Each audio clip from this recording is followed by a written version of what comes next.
Now, the one thing that I really dislike about Kathleen Kennedy is how she really just tries to find every single way to despise George Lucas and exclude him from any kind of Star Wars project, or even in this scenario, an Indy 5 movie itself that really was all started by George Lucas and kickstarted by him with Spielberg. This is Mike Zero. Subscribe if you're new and like this video to see future Star Wars updates. I'm also on Twitter at Mike01. I thank you also very much for the great and kind support, and let's dive right into the subject. Now, we know that there's been a lot of things happening with Indy 5 ahead of its release date on June 30th. There's also a lot of things going on between Kennedy, James Mangold, Phoebe Waller-Bridge, and Harrison Ford, who, by the way, are all promoting this movie. And, you know, if you guys actually have listened to Harrison Ford, he doesn't seem too enthusiastic about this one, but let alone, let's just say it, he's always like that. That's always how he acts in interviews. He's always very, monotone and makes a lot of pauses and stuff like that. But moving to the more important thing here is exactly what Kathleen Kennedy had to confirm about George Lucas, and specifically how she confirms that basically she banished George Lucas from the set of not just the Acolyte, but also for the Indy 5 movie. Let's get into all the nitty-gritty details about all of this. So, we know that Kathleen Kennedy has an issue with George. She's had a very big grudge with him, and vice versa. This is exactly why Lucas did not attend the world premiere of Episode 9. Yes, that's a fact. And also why he did not appear at the Cannes Film Festival for Indy 5, The Dial of Destiny. That too is a fact. Now, on top of this, recently Kathleen Kennedy has been getting on the subject of Indy 5 to promote the film by James Mangold, where she was eventually questioned about any involvement from George Lucas. Now, Kennedy stated the following to everybody: "For us to work efficiently, we didn't allow George on set for this one. We completely isolated ourselves from his presence.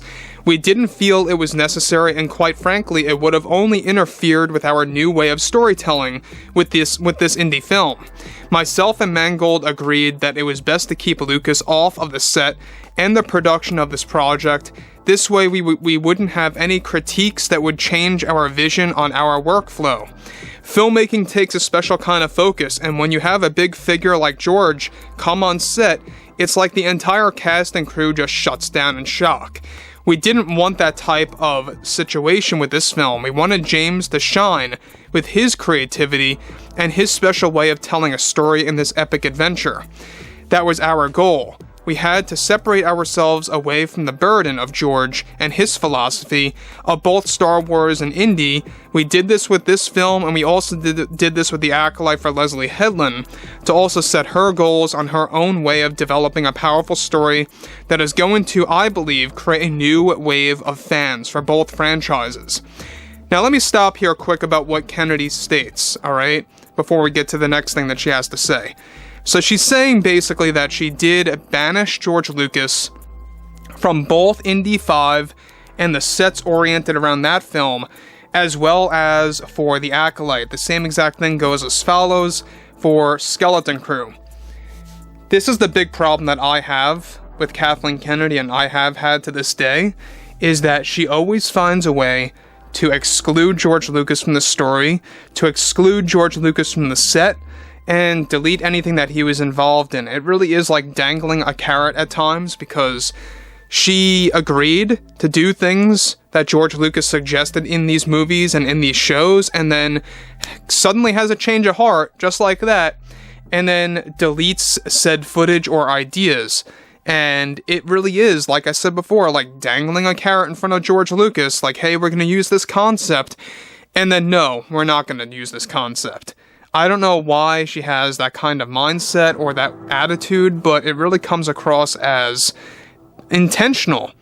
So when you look at stuff like this, when you look at Indy 5, The Dial of Destiny as a film, this is exactly why a lot of critics found that the movie was very dull and was very lackluster, and really the spirit of Indiana Jones is just missing. If you guys have not seen the Rotten Tomatoes reviews, it really just goes to show you that this movie is an empty shell of what it once was, at least for Indiana Jones as a franchise, right? So moving on to the next important thing here, she goes on to state the following. So she goes on to say, we talk about this all the time and about an Indy 5 sequel every day. We really do, and we got some great ideas on how it can include both the new characters and Dr. Jones' legacy to be the backbone of the plot. So that's something that we are talking about right now, and we don't really need George for that either. We felt it just needed to be done. George doesn't always need to oversee a project to make it good necessarily. We are overly excited for June 30th. We think fans are overreacting with their negative attitudes, and people love to watch others fail. So, look, she once again is pointing out the fan backlash, that fans are overreacting and that fans just like to see others fail. That's not the case. What's really happening in this scenario is similar to what happened with the sequel trilogy movies of Star Wars, is that you're just having a reaction from a lot of passionate fans that really are getting very defensive over something that they truly love and cherish and hold a lot of memories towards, and they would just have loved to have relived those moments one final time in the theaters, right? And so to see Indy 5 really kind of go down to this level where you have Phoebe Waller-Bridge leading the way as Helena over Indiana Jones, and how this movie has a lot of jokes and one-liners that don't really fit the movie. We've talked about that too. Harrison Ford did confirm that this movie is very comedic and perhaps a little too over the top. So I think that when you look at Kathleen Kennedy's words about Indy 5 and how she banished George Lucas, how she refused to have him on set for not just Acolyte but also for here with Indy 5, it really just goes to show you that she really has some kind of deep issue with George Lucas. Because ask yourselves this: why didn't she exclude others, that were a part of Indy 5? She had Steven Spielberg visit the set, because let's face it, Steven Spielberg is somebody that actually supports the idea of gender swapping. He himself openly stated, it would be a great idea to gender swap, but then you would have to call Indiana Jones Indiana Joan. He actually did say that, look it up. It really just goes to show you that that's why George is not included, because he's not all about that nonsense. It's the truth.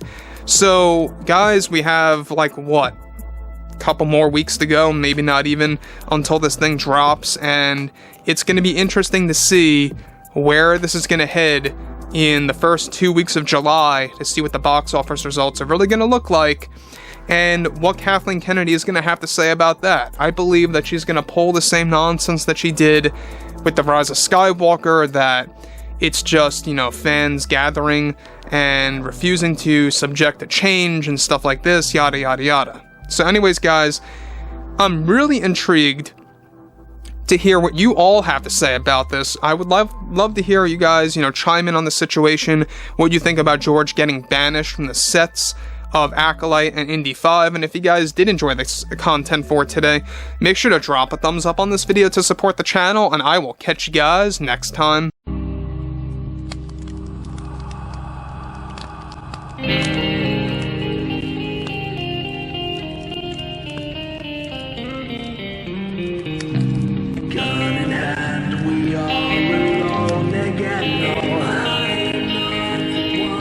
From night to moon, we hear them moans again.